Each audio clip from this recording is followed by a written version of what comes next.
ഇന്ന് നമുക്ക് ചക്കപ്പഴം വെച്ചിട്ട് വളരെ രുചികരമായിട്ടുള്ള ഒരു മധുരക്കറി തയ്യാറാക്കാം. ഇത് തയ്യാറാക്കാൻ വളരെ സിമ്പിളാണ്. നമുക്കിപ്പം ചക്കപ്പഴത്തിൻ്റെ സീസണാണ്.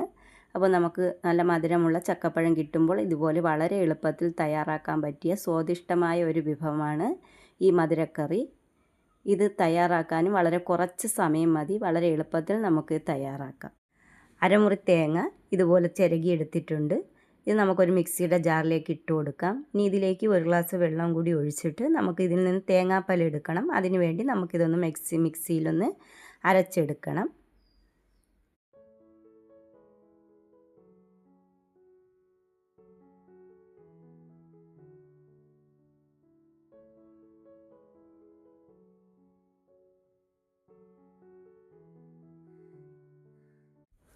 ഇനി നമുക്ക് ഈ തേങ്ങാപ്പാൽ ഇങ്ങനെ ഒരു അരിപ്പയിൽ അരിച്ചെടുക്കാം. ഇതിൽ നിന്ന് കുറച്ച് കൂടുതൽ തേങ്ങാപ്പാൽ എടുക്കണം. നമുക്ക് നല്ലതുപോലെ വെള്ളമൊഴിച്ച് ഇതിൽ നിന്ന് കിട്ടാവുന്ന അത്രയും തേങ്ങാപ്പാൽ നമുക്കിതിൽ നിന്ന് എടുക്കണം. ഞാനിവിടെ ഒരു ബൗളിൽ കുറച്ച് ചക്കപ്പഴം എടുത്തിട്ടുള്ളൂ. അതുകൊണ്ടാണ് അരമുറി തേങ്ങാപ്പാൽ എടുത്തത്. കുറച്ച് കൂടുതൽ ചക്കപ്പഴം എടുക്കുന്നതിൽ അതിനനുസരിച്ച് ഒരു തേങ്ങയുടെ പാലൊക്കെ ഇതിലേക്ക് എടുക്കാം. തേങ്ങാപ്പാലിലാണ് ഈ ചക്കപ്പഴം നമുക്ക് വേവിച്ചെടുക്കാനുള്ളത്. എത്രയും തേങ്ങാപ്പാൽ കൂടിയിരിക്കുന്നോ അത്രയും സ്വാദിഷ്ടമാവും.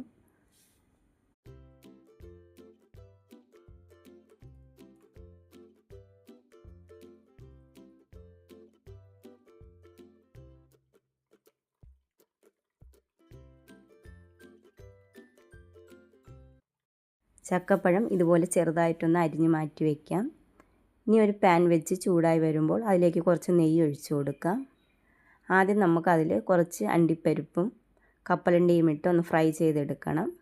ഇതൊന്ന് നമുക്ക് ഫ്രൈ ചെയ്തിട്ട് കോരി മാറ്റാം. നമുക്ക് 5-6 കപ്പലണ്ടിയും കൂടെ കുറച്ച് കപ്പലണ്ടി കൂടി ഇതിലേക്ക് ആഡ് ചെയ്ത് കൊടുക്കാം. നമുക്ക് ഇഷ്ടമുള്ള എന്ത് വേണമെങ്കിലും ഇത് ചേർക്കാം. ഇത് നമുക്ക് ലാസ്റ്റ് ചേർക്കുന്നതിന് വേണ്ടിയാണ്. അപ്പോൾ ആദ്യം നമുക്കിതൊന്ന് ഫ്രൈ ചെയ്ത് മാറ്റാം.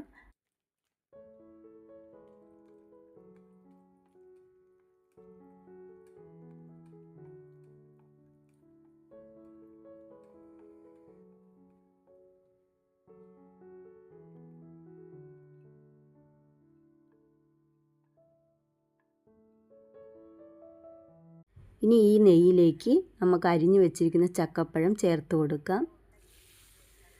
ചക്കപ്പഴം ചേർത്ത് കൊടുത്ത് നല്ലതുപോലെ ഒന്ന് ഇളക്കണം. ഈ നെയ്യിൽ ഈ ചക്കപ്പഴം നല്ലതുപോലെ ഒന്ന് വരട്ടിയെടുക്കണം. ഇത് നല്ലതുപോലെ കുറച്ച് നേരം നമുക്ക് നെയ്യിൽ ആദ്യം ഒന്ന് വരട്ടിയെടുക്കാം. അതിനുശേഷമാണ് നമുക്ക് തേങ്ങാപ്പാൽ ഒഴിക്കാനുള്ളത്.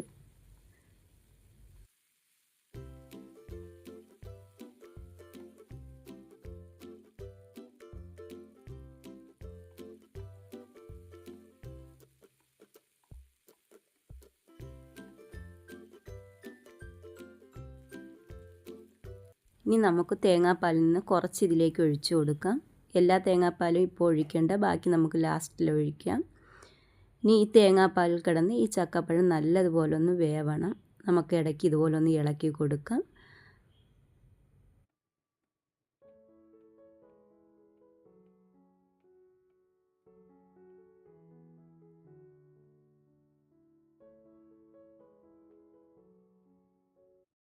ഇനി ഇതിലേക്ക് അല്പം ഏലക്കാപ്പൊടി ചേർത്ത് കൊടുക്കാം. ഏലക്കാപ്പൊടി കൂടി ചേർത്ത് നല്ലതുപോലെ ഒന്ന് ഇളക്കണം. മധുരത്തിലേക്ക് ആവശ്യമായ പഞ്ചസാര കൂടി ചേർത്ത് കൊടുക്കണം. തേങ്ങാപ്പാൽ കിടന്ന് ഈ ചക്കപ്പഴം ഇതുപോലെ നല്ലതുപോലെ വെന്ത് വന്നിട്ടുണ്ട്. ഇതിനൊരു പ്രത്യേക ടേസ്റ്റാണ്. നിങ്ങളും ഇതുപോലെ ഒന്ന് ചക്കപ്പഴം വെച്ചിട്ട് മധുരക്കറി തയ്യാറാക്കി നോക്കണം. ഇനി ഇതിലേക്ക് നമുക്ക് ആവശ്യത്തിന് പഞ്ചസാര കൂടി, മധുരത്തിലേക്ക് ആവശ്യമായ പഞ്ചസാര കൂടി ചേർത്ത് കൊടുക്കാം. ചക്കപ്പഴത്തിന് മധുരമുണ്ട്, എന്നാലും നമുക്കിതിലേക്ക് കുറച്ച് പഞ്ചസാര കൂടി ആഡ് ചെയ്ത് കൊടുക്കാം. വീഡിയോ കാണുന്ന കൂട്ടുകാർ ഇതുപോലെ ഒന്ന് തയ്യാറാക്കി നോക്കണം. നിങ്ങൾക്ക് ഇഷ്ടമാവുകയാണെങ്കിൽ ലൈക്ക് ചെയ്യണം, ഷെയർ ചെയ്യണം, കമൻറ്റ് ചെയ്യണം. ഇനി ഇതിലേക്ക് ആവശ്യമായ കുറച്ച് പഞ്ചസാര കൂടി ഇതിലേക്ക് ആഡ് ചെയ്ത് കൊടുക്കാം. പഞ്ചസാര ചേർത്ത് നല്ലതുപോലെ ഇളക്കാം.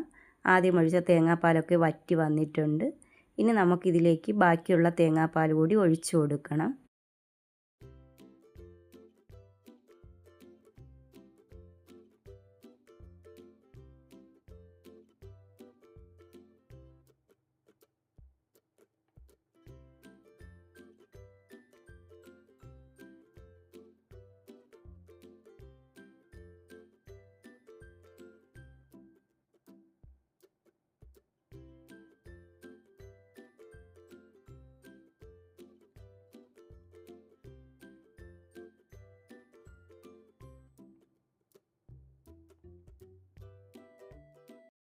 ബാക്കിയുണ്ടായിരുന്ന തേങ്ങാപ്പാൽ കൂടി ഇതിലേക്ക് ഒഴിച്ചിട്ടുണ്ട്.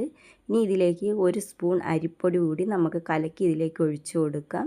കൂടുതൽ വേണ്ട, അരിപ്പൊടി കൂടി ഈ മധുരക്കറിയിലേക്ക് നമ്മൾ ഒഴിച്ചു കൊടുക്കുമ്പോൾ ഇതെല്ലാം നല്ലതുപോലെ ഒന്ന് തിളച്ച് കുറുകി വരും.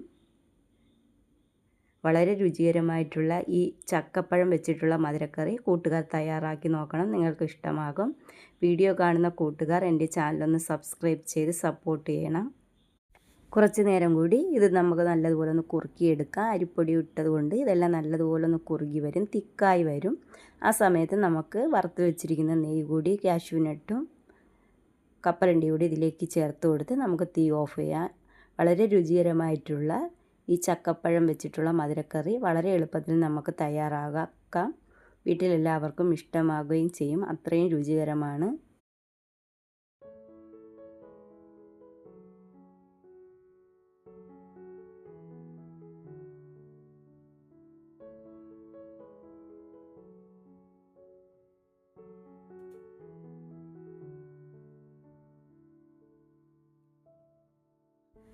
അങ്ങനെ നമ്മുടെ സ്വാദിഷ്ടമായ മധുരക്കറി തയ്യാറായി നല്ല കുറുകി വന്നിട്ടുണ്ട്. ഇനി ഇതിലേക്ക് നമുക്ക് നേരത്തെ ഫ്രൈ ചെയ്ത് മാറ്റി വെച്ചിരിക്കുന്ന അണ്ടിപ്പരിപ്പും കപ്പലണ്ടിയും ഇതിലേക്ക് ആഡ് ചെയ്ത് കൊടുക്കാം. അതുകൂടി ചേർത്ത് കൊടുത്ത് നമുക്ക് തീ ഓഫ് ചെയ്യാം. വളരെ രുചികരമായിട്ടുള്ള ഇതിൻ്റെ രുചി അറിയണമെങ്കിൽ ഒരു തവണയെങ്കിലും ഇതുപോലെ ഒന്ന് തയ്യാറാക്കി നോക്കണം. ഒരുപാട് സമയം വേണ്ട, അല്പം തേങ്ങാപ്പാലും ചക്കപ്പഴവും ഉണ്ടെങ്കിൽ നമുക്ക് വളരെ എളുപ്പത്തിൽ തയ്യാറാക്കാം. വീഡിയോ കാണുന്ന കൂട്ടുകാർ ഇതുപോലെ ഒരു തവണയെങ്കിലും ഒന്ന് തയ്യാറാക്കി നോക്കണം. ഇതുപോലെ ചക്കപ്പഴം വെച്ചിട്ട് മധുരക്കറി തയ്യാറാക്കിയിട്ടുള്ള കൂട്ടുകാർ കമൻറ്റ് ചെയ്യണം.